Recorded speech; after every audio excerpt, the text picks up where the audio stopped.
નમસ્કાર વિદ્યાર્થી મિત્રો, આજના એકાઉન્ટના વિડીયોમાં આપ સૌનું હાર્દિક સ્વાગત છે।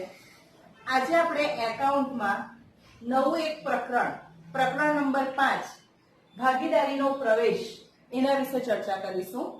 તો કે આ ચેપ્ટરમાં કુલ 9 માર્ક્સનું પૂછાય છે। એક એસક્યુ શોર્ટ ક્વેશ્ચન, એક ટૂંકો પ્રશ્ન પૂછાશે વિભાગ બી માં, અને વિભાગ ઈ માં એક દાખલો પ્રવેશનો 8 માર્ક્સનો પૂછાશે। એ રીતે ટોટલ 9 માર્ક્સનું આ ચેપ્ટરમાંથી પૂછાશે। હવે ભાગીદારીનો પ્રવેશ એટલે કે ભાગીદારી પેઢીમાં આપણે જાણીએ છીએ કે બે કે તેથી વધુ ભાગીદારો હોય અને ભેગા મળીને ધંધો કરે તો એને ભાગીદારી કહેવાય। તો જ્યારે બે ભાગીદારો હોય, ત્રણ ભાગીદારો હોય કે ચાર ભાગીદારો હોય, પછી કોઈ નવો ભાગીદાર ભાગીદારી પેઢીમાં પ્રવેશ કરે ત્યારે એને ભાગીદારીનો પ્રવેશ કહેવાય છે। હવે આ ભાગીદારીનો પ્રવેશ જે છે એ પ્રવેશ શા માટે કરવો પડે? તો એક તો બધા ભાગીદારો એવું ઈચ્છે કે કોઈ નવા ભાગીદારને દાખલ કરવો છે એટલે બધા ભાગીદારોની સર્વસંમતિથી, અને બીજું ભાગીદારી કરારનામામાં કોઈ જોગવાઈ હોય તો એ જોગવાઈ મુજબ ઉપર પણ કરી શકાય। એટલે ભાગીદારના પ્રવેશની રીતો બે છે, એક તો ભાગીદારોની સર્વસંમતિથી અને બીજું ભાગીદારી કરારનામાની જોગવાઈ મુજબ। હવે પ્રશ્ન એ થાય કે શા માટે કોઈ ભાગીદારને પ્રવેશ કરાવવાની જરૂર પડે અથવા નવા ભાગીદારને દાખલ કરવાની શા માટે જરૂર પડે? તો કોઈક વાર એવું બને કે જે ભાગીદારો છે એ ભાગીદારો મૂડી પૂરતી લાવી શકે તેમ ન હોય અને એમને નવી મૂડીની જરૂરિયાત હોય। તો મૂડીની જરૂરિયાત હોય ત્યારે નવો ભાગીદારને દાખલ કરવો પડે કે નવો ભાગીદાર આવશે તો એ પોતાની સાથે મૂડી લઈને આવશે। પછી કાર્યશક્તિની જરૂર હોય, વધુ કાર્યશક્તિની જરૂર હોય ત્યારે પણ નવા ભાગીદારનો પ્રવેશ કરાવી શકાય। ત્યારબાદ કૌશલ્ય કે આવડત, જે જૂના ભાગીદારો છે એમની પાસે પૈસા છે, નાણાં છે, મૂડી છે, પણ કોઈ કૌશલ્ય કે આવડત નથી, તો કૌશલ્ય અને આવડતની જરૂર હોય ત્યારે પણ નવા ભાગીદારને પ્રવેશ આપવામાં આવે છે। હવે જ્યારે નવો ભાગીદાર પ્રવેશ કરે ત્યારે ઘણા બધા પ્રશ્નો ઉદ્ભવતા હોય છે। તો કયા કયા પ્રશ્નો ઉદ્ભવી શકે જ્યારે નવા ભાગીદારને દાખલ કરવામાં આવે ત્યારે? તો કે જે જૂના ભાગીદારોનું નફા નુકસાનનું પ્રમાણ છે એ પ્રમાણ બદલાશે અને નવા નફા નુકસાનનું પ્રમાણ નક્કી કરવું પડશે। એટલે નવા નફા નુકસાનના પ્રમાણ કયું રાખવું એ અંગેનો પ્રશ્ન ઉભો થશે। ત્યારબાદ ત્યાગની ગણતરીનો પ્રશ્ન ઉભો થશે, કારણ કે નવો ભાગીદાર પ્રવેશ કરે એટલે બે જૂના ભાગીદારો જે નફો વેચતા હતા એ નફો એમનો ઓછો થશે, એમણે ત્યાગ કરવો પડશે અને એ પોતાના ભાગનો નફો કોને આપવો પડશે? નવા ભાગીદારને। એટલે ત્યાગની ગણતરીનો પ્રશ્ન ઉભો થશે। આપણે અગાઉ ચેપ્ટરમાં શીખી ગયેલા પગડીવાળા ચેપ્ટરમાં ત્યાગની ગણતરી અને લાભની ગણતરી।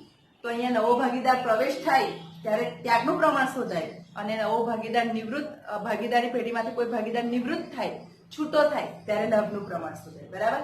અહીંયા એક નવો ભાગીદાર ઉમેરાય છે એટલે પહેલા જે નફો મળતો હતો ભાગીદારોને એ ભાગીદારોનો નફો ઓછો થશે અને એ પોતાનો ભાગ એમણે કોને આપવો પડશે? નવા ભાગીદારને। પછી પાઘડી લાવશે, નવો ભાગીદાર જ્યારે પેઢીમાં દાખલ થાય ત્યારે પોતાની સાથે જે પાઘડી લાવશે, પાઘડીના પ્રીમિયમની રકમ, તો એને વેચવાનો પ્રશ્ન ઉભો થશે। મૂડીની વહેંચણીનો પ્રશ્ન ઉભો થશે। એકત્રિત નફો, જેમ કે સામાન્ય અનામત છે, નફા નુકસાન ખાતું છે, કારીગર અકસ્માત વળતર ભંડોળ છે, તો એ બધા એકત્રિત નફાની વહેંચણીના પ્રશ્નો ઉભા થશે। પુનઃમૂલ્યાંકન કરવું પડશે આખું મિલકતો અને દેવાનું, તો પુનઃમૂલ્યાંકનનો પ્રશ્ન ઉભો થશે।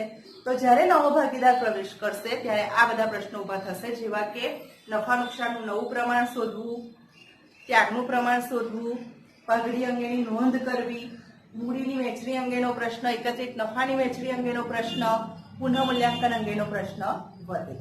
હવે જ્યારે આપણે દાખલો ગણવાનો રહેશે પ્રવેશનો, ત્યારે જે માહિતી તમને આપેલી હશે માહિતીના આધારે તમારે ત્યાગના પ્રમાણની ગણતરી કરવી પડશે, ત્યાગનું પ્રમાણ શોધવું પડશે। ત્યાગનું પ્રમાણ આપેલું નહીં હોય તો એ ત્યાગનું પ્રમાણ કેવી રીતે શોધાશે? અને ત્યાગનું પ્રમાણ મળશે પછી જ આપણે એ પાઘડીની પણ વહેંચણી કરી શકીશું, કારણ કે પાઘડી કયા પ્રમાણમાં વેચવાની છે? તો કે પાઘડી ત્યાગના પ્રમાણમાં વેચવાની છે। તો સૌપ્રથમ આપણે અલગ અલગ દાખલામાં અલગ અલગ માહિતી આપેલી હોય ત્યારે ત્યાગના પ્રમાણની ગણતરી કઈ રીતે થશે તેની સમજૂતીના દાખલા મેળવશું। આ જે દાખલા છે એ દાખલા તમને પરીક્ષામાં નથી પૂછાતા, પણ તમને જે 8 માર્ક્સનો દાખલો પૂછાશે એમાં પાઘડીનો પોઈન્ટ આવશે અને એ પાઘડીના પોઈન્ટની ગણતરી કરવા માટે આ જે અલગ અલગ રીત છે એ તમને ઉપયોગી નીવડશે। તો આપણે અલગ અલગ રીતના જે દાખલાઓ છે એ જોઈએ। તો અહીંયા એક એક્ઝામ્પલ આપેલું છે એ અને બી 3:2 ના પ્રમાણમાં નફો નુકસાન વહેંચતા ભાગીદારો છે. એ અને બી ભાગીદારી પેઢીના બે ભાગીદારો છે. તેઓ 3:2 ના પ્રમાણમાં નફો નુકસાન વહેંચે છે. તેઓએ સી ને એક નવો ભાગીદાર દાખલ થયો. સી ને નફામાં 1/4 ભાગ આપવાની શરતે દાખલ કર્યો. 1/4 ભાગ નફામાં આપશે સી ને.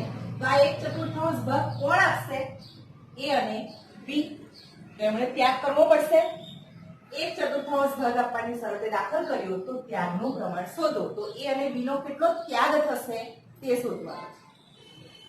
તો જૂનું પ્રમાણ છે એ અને બી નું 3:2. નવા ભાગીદાર સી નો ભાગ આપેલો છે તમને. આ એક અહીંયા આપેલું છે તમને રકમમાં અને સી નો ભાગ 1/4.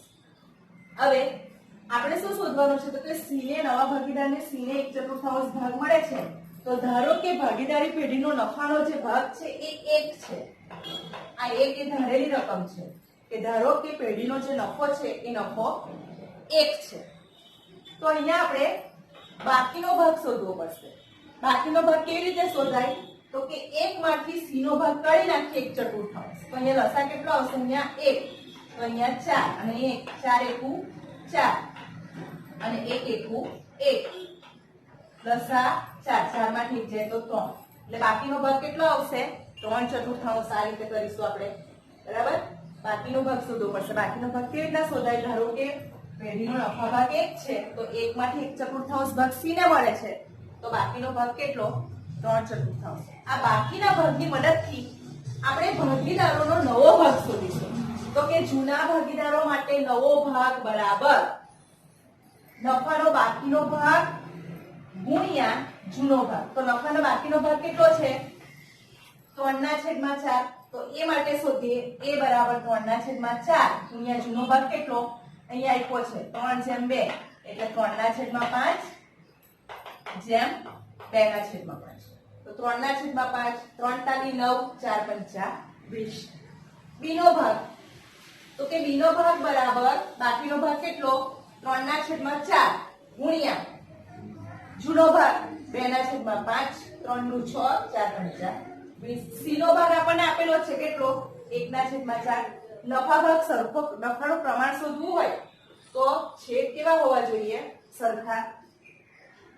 તો સી નો જે ભાગ છે 1/4. અહીંયા 4 છે. આપણે અહીંયા કાઢી કેટલા લાવવાના છે? 20. તો સરખા કરવા માટે કેટલાય ગુણવા પડશે? 5. નીચે 5 ગુણાકાર કરશું તો ઉપર પણ કેટલાય ગુણવા પડશે? 5.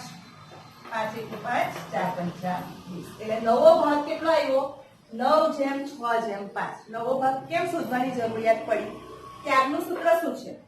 અહીંયા આપણને શોધવાનું શું કીધું? ત્યાગનું પ્રમાણ. તો ત્યાગનું સૂત્ર શું? ત્યાગ બરાબર જૂનો ભાગ માઇનસ નવો ભાગ. તો તમારી પાસે જૂનો ભાગ છે પણ નવો ભાગ ક્યાંથી લાવવો? તો નવો ભાગ મળશે તમને સી ના ભાગ ઉપરથી 1/4. 1 માંથી 1/4 માઇનસ કરીએ એટલે બાકીનો ભાગ 3/4. તો નવો ભાગ શોધવા માટેનું સૂત્ર શું છે? નફાનો બાકીનો ભાગ ગુણ્યા જૂનો ભાગ. ઓકે? એટલે નવો ભાગ તમને મળશે 9:6:5. આ ગણતરી પરથી જોઈ શકો છો. હવે ત્યાગ બરાબર જૂનો ભાગ માઇનસ નવો ભાગ. એ જૂનો ભાગ કેટલો છે? 3:2. 3/5 માઇનસ નવો ભાગ 9/20. લસા 20. અહીંયા 4 4 તાલી 12. અહીંયા 1 9 એકુ 9. 12 માંથી 9 જાય તો 3/20. અહીંયા 2/5 માઇનસ 6/20. લસા 20. અહીંયા 4. અહીંયા 1 4 દુ 8. 6 એકુ 6. 8 માંથી 6 જાય તો 2/20. અહીંયા તમે જોઈ શકો છો કેટલો ત્યાગ થાય છે? 3:2. જે જૂનું પ્રમાણ છે એ જૂનો પ્રમાણ જેટલો જ ત્યાગ આવશે. તો મિત્રો આ રીતે જ્યારે તમે ત્યાગનું પ્રમાણ શોધવાનું કીધું હોય, જૂના ભાગીદારનો જૂનો ભાગ આપેલો હોય અને નવા ભાગીદારનો નફાનો ભાગ આપેલો હોય, તો ત્યારે આ પ્રમાણે તમે ત્યાગની ગણતરી કરી શકશો. આમ તો જે જૂનું પ્રમાણ છે એ જ ત્યાગનું પ્રમાણ આવશે, પણ આ ગણતરી આપણે બતાવવી પડે છે. જે કંઈ પણ પગડીનો પ્રવેશનો દાખલો હોય એમાં પગડીની ગણતરી કરવાની હોય ત્યારે એમાં બતાવવું પડે છે. એટલે આ પ્રમાણે તમે ત્યાગનું પ્રમાણ શોધી શકો.